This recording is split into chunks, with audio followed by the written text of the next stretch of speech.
Hello viewers, today we start a 4th standard lesson, The Old Stage. The Old Stage ಅಂದರೆ ಹಳೆಯ ಜಿಂಕೆ stage ಅಂದರೆ ಜಿಂಕೆಗೆ stage ಅಂತ ಹೇಳ್ತಾರೆ, ಗಂಡು ಜಿಂಕೆಗೆ ಸ್ಟೇಜ್ ಅಂತ ಹೇಳ್ತಾರೆ. So let us know the lesson detailedly. First I will tell you, if you like my video, please press like button. If you want more videos from my channel, please subscribe my channel. Let us read.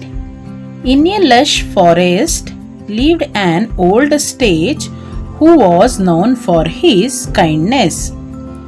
Each day he warmly greeted his fellow animals and birds.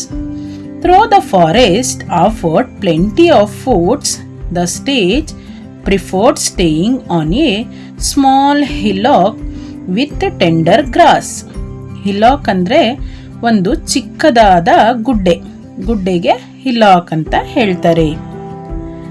So ಒಂದು ಹಸಿರಿನಿಂದ ಸಮೃದ್ಧಿ lush ಅಂದರೆ ಸಮೃದ್ಧಿವಾದ ಕಾಡಿನಲ್ಲಿ ತನ್ನ ದಯೆ ಮತ್ತು ಒಳ್ಳೆತನಕ್ಕೆ ಹೆಸರುವಾಸಿಯಾಗಿದ್ದ ಒಂದು ಹಳೆಯ ಜಿಂಕೆ ವಾಸಿಸುತ್ತಿತ್ತು.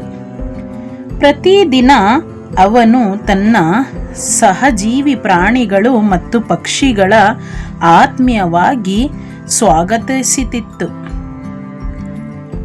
ಕಾಡಿನಲ್ಲಿ ಸಾಕಷ್ಟು ಆಹಾರವಿದ್ದರೂ ಆ ಜಿಂಕೆ ಮೃದುವಾದ ಹುಲ್ಲು ಬೆಳೆದಿದ್ದ ಒಂದು ಸಣ್ಣ ಗುಡ್ಡದ ಮೇಲೆ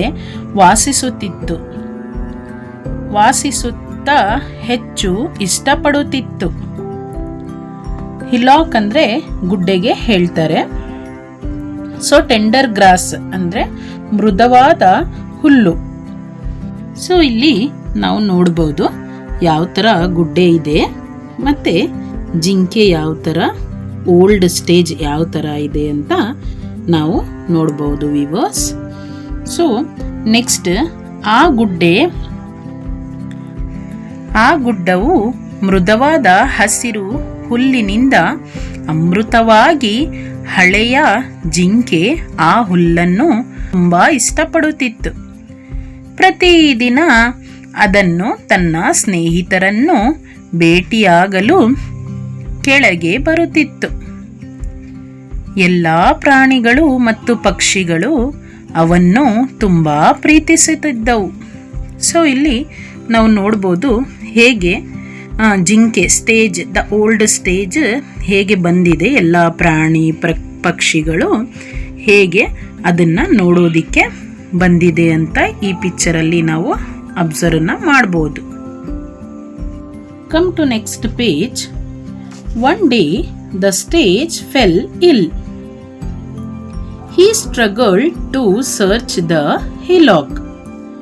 The sage knew that fresh, healthy food and proper rest would help him to get well soon, so he ate the tender grass and decided to rest for a while. ಒಂದು ದಿನ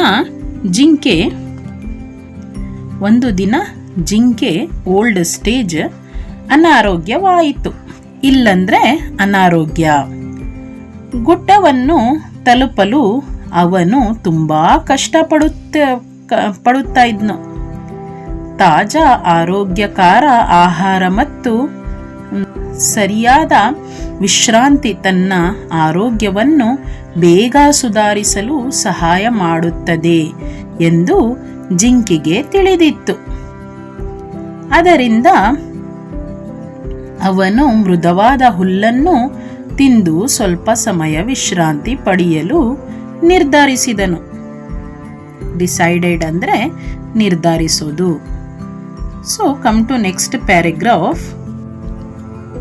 the old stag could not go down the hillock to greet his friends. His friends were worried when they learned the sage was unwell. They came to check on him. ಹಳೆಯ ಜಿಂಕೆಗೆ ತನ್ನ ಸ್ನೇಹಿತರು ಭೇಟಿಯಾಗಲು ಗುಡ್ಡದಿಂದ ಕೆಳಗಡೆ ಬರಲು ಸಾಧ್ಯವಾಗುತ್ತಿರಲಿಲ್ಲ. ಅವನ ಸ್ನೇಹಿತರು ಚಿಂತಿತರಾದರು. ಜಿಂಕೆಗೆ ಆರೋಗ್ಯ ಸರಿಯಿಲ್ಲ ಎಂದು ತಿಳಿದಿದಾಗ ಅವರು ಅವನನ್ನು ನೋಡಲು ಬಂದರು. ಎಲ್ಲ ಫ್ರೆಂಡ್ಸ್ ಆ ಜಿಂಕೆಗೆ ನೋಡೋದಿಕ್ಕೆ ಬಂದರು. Dear stag, how are you asked a deer. ಪ್ರಿಯ ಜಿಂಕೆ, ನೀನು ಹೇಗಿದ್ದೀಯಾ? ಹೌ ಆರ್ ಯು ಅಂದರೆ ಹೇಗಿದ್ದೀಯಾ ಎಂದು ಡೀರನ್ನ ಕೇಳ್ತು. ಒಂದು ಜಿಂಕೆ ಕೇಳಿತು. Too weak to come down and meet you all replied the stag. ನಿಮ್ಮೆಲ್ಲರನ್ನೂ ಭೇಟಿಯಾಗಲು ಕೆಳಗೆ ಬರಲು ನನಗೆ ತುಂಬಾಗಿದ್ದೇನೆ. ನನ್ನ ಕೈಲಿ ಆಗ್ತಾ ಇಲ್ಲ ಕೆಳಗಡೆ ಬರೋದಿಕ್ಕೆ, ನನಗೆ ಬಲ ಕಡಿಮೆ ಆಗಿದೆ ಎಂದು ಹೇಳಿತು. Get well soon dear stag said the deer. ಪ್ರಿಯ ಜಿಂಕೆ, ನೀನು ಬೇಗ ಗುಣಮುಖನಾಗಿ ಬಾ ಎಂದು ಹೇಳಿತು ಜಿಂಕೆ. Next paragraph. The animals wished him a speedy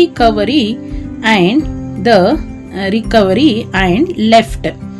However, before they went back into the forest, the animals ate the fresh green grass growing on the hillock. ಪ್ರಾಣಿಗಳು ಅವನ ಬೇಗ ಗುಣಮುಖನಾಗಲಿ ಎಂದು ಹಾರೈಸಿದರು. ಆದರೆ ಅವರು ಮತ್ತೆ ಕಾಡಿನೊಳಗೆ ಹಿಂತಿರುಗಿ ಮೊದಲು ಗುಡ್ಡೆಯ ಮೇಲೆ ಬೆಳೆದಿದ್ದ ತಾಜಾ ಹಸಿರು ಹುಲ್ಲನ್ನು ತಿಂದವು. Come to next page. The grass is so tender and nice said an elephant. ಈ ಹುಲ್ಲು ತುಂಬಾ ಮೃದುವಾಗಿದೆ ಮತ್ತು ರುಚಿಕರವಾಗಿದೆ ಎಂದು ಆನೆ ಹೇಳಿತು. I have never eaten such juicy green leaves, said a giraffe. ಇಷ್ಟು ರಸಭರಿತವಾಗಿ ಹಸಿರು ಎಲೆಗಳನ್ನು ನಾನು ಎಂದಿಗೂ ತಿಂದಿಲ್ಲ ಎಂದು ಜಿರಾಫೆ ಹೇಳಿತು. ಇಲ್ಲಿದೆ ಜಿರಾಫೆ, ಸೊ ಇಲ್ಲಿದೆ ಎಲಿಫೆಂಟ್. ಆನೆ ಮತ್ತೆ ಜಿರಾಫೆ ತಿಂತ ಮಾತಾಡ್ತಾ ಇರೋದು. Word soon spread about the tender green grass. Soon all animals who came to visit the stage feasted on the tender grass. Anyone who came to visit the stage would also eat the grass. ಅಲ್ಲಿ ತುಂಬಾ ಮೃದುವಾದ ಹುಲ್ಲಿದೆ ಅಂತ ಎಲ್ಲ ಕಡೆ ಆ ಮಾತು ಹರಡಿತು. ಶೀಘ್ರದಲ್ಲೇ ಜಿಂಕೆಯನ್ನು ನೋಡಲು ಬರುತ್ತಿದ್ದ ಎಲ್ಲಾ ಪ್ರಾಣಿಗಳು ಆ ಮೃದುವಾದ ಹುಲ್ಲನ್ನು ತಿನ್ನಲು ಪ್ರಾರಂಭಿಸಿದವು. ಜಿಂಕೆಯನ್ನು ನೋಡಲು ಬಂದ ಪ್ರತಿಯೊಬ್ಬರೂ ಆ ಹುಲ್ಲನ್ನು ತಿನ್ನುತ್ತಿದ್ರು. Come to next paragraph. Soon there was not such grass left for the old stage to eat. He started becoming weaker as days passed. His friends felt ashamed. They realized how their greed had made them forget about their friends, the old stage. So ಶೀಘ್ರದಲ್ಲೇ ಹಳೆಯ ಜಿಂಕೆ ತಿನ್ನಲು ಹೆಚ್ಚು ಹುಲ್ಲನ್ನು ಉಳಿದಿರಲಿಲ್ಲ. ದಿನಗಳು ಕಳೆದಂತೆ ಅವನು ಇನ್ನೆಷ್ಟು ಬಲಹಿತನ ತೊಡಗಿದನು. ಅವನ ಸ್ನೇಹಿತರಿಗೆ ತಮ್ಮ ತಪ್ಪಿನ ಬಗ್ಗೆ ನಾಚಿಕೆ ಆಯಿತು. ಅಶೇಮ್ಡ್ ಅಂದರೆ ನಾಚಿಕೆ. ತಮ್ಮ ದುರಾಸೆಯಿಂದಾಗಿ ತಮ್ಮ ಸ್ನೇಹಿತನ ಹಳೆಯ ಜಿಂಕೆಯನ್ನು ಮರೆತರು. ಮರೆತು ಬಿಟ್ಟರು ಎಂದು ಅವರಿಗೆ ಅರಿವಾಯಿತು.